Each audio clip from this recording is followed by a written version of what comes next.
జనరల్గా ఫస్ట్ ఇప్పుడు ఒక ఫ్రెండ్ క్యారెక్టర్ అనో కమెడియన్ అనో అలా వచ్చినప్పుడు ఆల్రెడీ ఒక మీకు కమెడియన్గా ఒక దాంట్లో ఉన్నప్పుడు ట్రాక్లో ఉన్నప్పుడు వేరే రోల్స్ రావటం అనేది చాలా కష్టం. నా అదృష్టం అండి అది. అంటే బేసికల్గా కమెడియన్ అనేది అంటే దొరికిందల్లా చేసుకెళ్తే కమెడియన్ అనే ముద్ర వేస్తారు. కానీ అందరూ అంటుంటారు నీది కామెడీ ఫేస్ కాదు, యువర్ నాట్ ఏ అంటే కామెడీ వన్స్ యాక్షన్ చెప్తే నేను ఎరగదీసేస్తాను. నేను కమెడియన్స్ లాగా అద్భుతంగా గుండెజారి so many factors so many films అద్భుతమైన ఫిలిమ్స్లో నేను కమెడియన్ చేశాను. సూపర్ సక్సెస్ అయ్యి నాకు మంచి పేర్లు వచ్చాయి, ఎన్నో అవార్డులు రివార్డులు వచ్చాయి. ఓకే, కానీ ఎక్కువ నమ్మేది నేను కమెడియన్ కాదని. ఓకే, వచ్చిందల్లా చేసుకుని వెళ్ళిపోవాలి, తడిగుడు వేసి కూర్చుంటే అవకాశాలు ఎవరిస్తారు, మనకు నచ్చింది కాదు జనాలకి ఏం నచ్చితే అది చేయాలి, డైరెక్టర్ ఏది ఇస్తే అది చేయాలని నమ్మాను నేను. దాన్ని నమ్ముకుని వెళ్ళాను, బాగుంది, మంచి ఫుడ్ దొరికింది, మంచి లైఫ్ దొరికింది, చేసుకున్నా. కానీ మనం ఏదైతే నమ్మామో కనీసం మన మనస్సాక్షికి తగ్గట్టుగా ఒక్క సినిమా అయినా పని చేయాలి కదా అనిపించింది. అప్పుడే నాకు కమెడియన్గానే చేస్తున్నాం, కమెడియన్ జోష్ రవి కమెడియన్ అదొకటేనా, నువ్వు కామెడీ కాదు కదరా, నీకు ఇంకా లోపల చాలా టాలెంట్ ఉంది కదా, ఎందుకు నువ్వు అదొకటే చూస్ చేసుకుంటున్నావు, కొంచెం వేరియేషన్ ఏదైనా కొత్తగా చెయ్యి అని చెప్పి నాకు నేను చెప్పుకున్నప్పుడు నాలో నేను మదనపడుతున్నప్పుడు కనిపించిన వాళ్ళకి చెప్పేవాడిని. ఎవరైనా డైరెక్టర్ నన్ను ఇష్టపడే వాళ్ళు 4 ఉన్నా 10 మందిలో ఆ 4కి సార్ నేను ఉంటే డిఫరెంట్గా ఇవ్వండి సార్, నేను కొంచెం డిఫరెంట్గా లుక్ కనబడతాను ట్రై చేస్తానని అడిగేవాడిని, ఇచ్చేవాళ్ళు. అలా ఇచ్చిన ప్రాసెస్లో నాకు ఫస్ట్ పడింది సేనాపతి. నాకు ఆ కమెడియన్ అనే దాన్ని బ్లాస్ట్ చేసింది సేనాపతి. ఇట్స్ కమెడియన్ కాదు. అంతెందుకు నాకు చిరంజీవి గారు అన్నారండి గాడ్ ఫాదర్ సెట్కి నేను వెళ్ళినప్పుడు, మెగాస్టార్ చిరంజీవి గారు అన్నాయి, ఇంకా నాకు అంటే గుర్తొస్తే నేను ఎమోషనల్ అవుతాను ఆయన గురించి. దేవుడు ఫోటో కనబడితే ఎంత కాన్ఫిడెన్స్ ఉంటుందో నాకు చిరంజీవి గారి పేరు వినపడితే అంత కాన్ఫిడెన్స్ ఉంటుంది. అమ్మ నాన్న ఎంత బలమైన పదాలు, చిరంజీవి గారు అనే పదం నాకు అంత బలమైంది.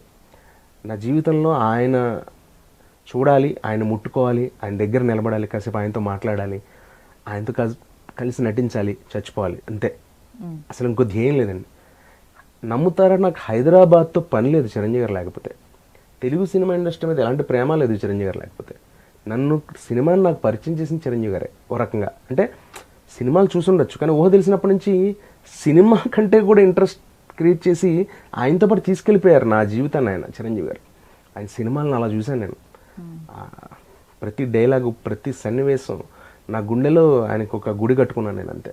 అలాంటి వ్యక్తి చిరంజీవి గారు నాకు నా ఆరాధ్య దైవం.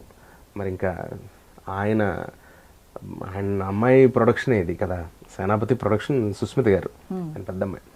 నా అదృష్టం అండి ఆ సినిమాలో పనిచేయడం, అంత మంచి వేషం దొరకడం. ఆ డైరెక్టర్ గారికి థ్యాంక్స్ చెప్పుకోవాలి, పవన్ గారికి, చిరంజీవి గారు అమ్మాయి గారికి థ్యాంక్స్ చెప్పుకోవాలి, అంతే. ఏమన్నారు చిరంజీవి గారు? అదే మెచ్చుకున్నారు, ముఖ్యంగా స్టీరింగ్ సీన్ కానీ లేకపోతే అదే ఆ ముగ్గురులో నువ్వు చాలా విభిన్నంగా చేసావన్నారు. ఆయన ఎక్కువ మాట్లాడరు, ఆయన అసలు ఒక మాట మాట్లాడారంటే ఆయన ఎంత అబ్జర్వ్ చేసి ఉంటే మాట్లాడుంటారు అనేది అనుకుంటాను, అంతే. నేను అదృష్టం అండి, అంతే. అంత అభిమానించే ఆయన ముందు మీలో ఎవరు కోటీశ్వరులో పర్ఫార్మెన్స్ ఇచ్చారు. అవును, దానికి అసలు ఎలా అప్రోచ్ అయ్యారు? ముందు ఎవరి ద్వారా అప్రోచ్ అవ్వడానికి కాదు, అప్పటికే నాకు అంటే నా అదృష్టం ఏంటంటే 2 తెలుగు రాష్ట్రాలకి తెలుసు చిరంజీవి గారి లాగా చేయగలిగే వాళ్ళు ఎవరున్నారంటే జోష్ రవి చేసినట్టు ఎవరు చేయలేరు అనేది. అది నేనేమి గొప్పగా నేను చెప్పుకోను కానీ నాకు దొరికిన అదృష్టం అది. అది నేను గర్వంగానే ఫీల్ అవుతాను కానీ అది తలకి ఎక్కించుకోను, అది అదృష్టం, అంతే. దేవుడు నాకు కొంత పోలికలు ఇవ్వడం, అలా ఆయనలాగా నటించేలాగా. అండ్ ఆ టైంలోనే మామూలప్పుడు నేను నాలాగే ఉంటా. ఈ ప్రాసెస్లో మీలవర్ గుడేశ్వరుడు దొరికింది. ఇలా చేస్తున్నారని తెలియగానే రవికాంత్ గారని మా టీవీలో వర్క్ చేశారు. రవికాంత్ గారు చాలా పెద్ద ఆయన, చాలా మంచి వ్యక్తి. ఆయన నన్ను మాట్లాడుతుండగా నేను ఒకసారి కదపడం, ఆయన నన్ను ఒకసారి కదపడం, ఒక టైం వస్తుంది రవి చేద్దాం రవి అన్నప్పుడు పడింది ఇది. దానికి ఆయన డిపార్ట్మెంట్లో, డైరెక్షన్ డిపార్ట్మెంట్ ఆయనే హ్యాండిల్ చేస్తూ అసలు ఆయన. అలాగే మీలవర్ గుడేశ్వరుడు డైరెక్టర్ గారు, మా జబర్దస్త్లో చేసిన అదిరాబి, తను కూడా దానికి అసోసియేట్ డైరెక్టర్ ఏదో మొత్తం తన డైరెక్షన్ డిపార్ట్మెంట్లో అయితే ఉన్నారు అదిరాబి గారు. తను ఇలా ఎంతోమంది నన్ను పుష్ చేశారు. నేను కూడా స్వతహాగా నా అంతటి నేను ట్రై చేశాను. ఒక్కసారి కదపగానే సరే అన్నయ్య ముందు సోలోగా ఓకే చూద్దాం, మన అదృష్టం టెస్ట్ చేసుకుందాం, దేవుడు మనకి అంతవరకు దాచిపెట్టాడు అని ట్రై చేశాను. అదేనండి ఫస్ట్ టైం కలవటం. అదే నా జీవితంలో మొట్టమొదటిసారి. అంటే చిరంజీవి అలా వెళ్ళిపోతున్నప్పుడు నేను చూస్తూ ఏడుస్తూ అలా ఉండిపోవడం, ఫ్రెండ్స్ నన్ను చూసి దగ్గరికి వెళ్ళరా అంటే కొడతారా గాడ్స్ దగ్గరికి వెళ్తే. ఆయన ఎవరు నువ్వు అన్నారంటే చాలు కొట్టేస్తారు, వీళ్ళు పక్కకి లాగేస్తారు, పరుగు పోతుందిరా, ఇలా గడిపాను అలా ముందు చాలాసార్లు. కానీ మీలా ఎవరు కోటేశ్వరుడు అనేది నన్ను ఆయన దగ్గరికి అఫీషియల్గా తీసుకెళ్ళి నిలబెట్టింది.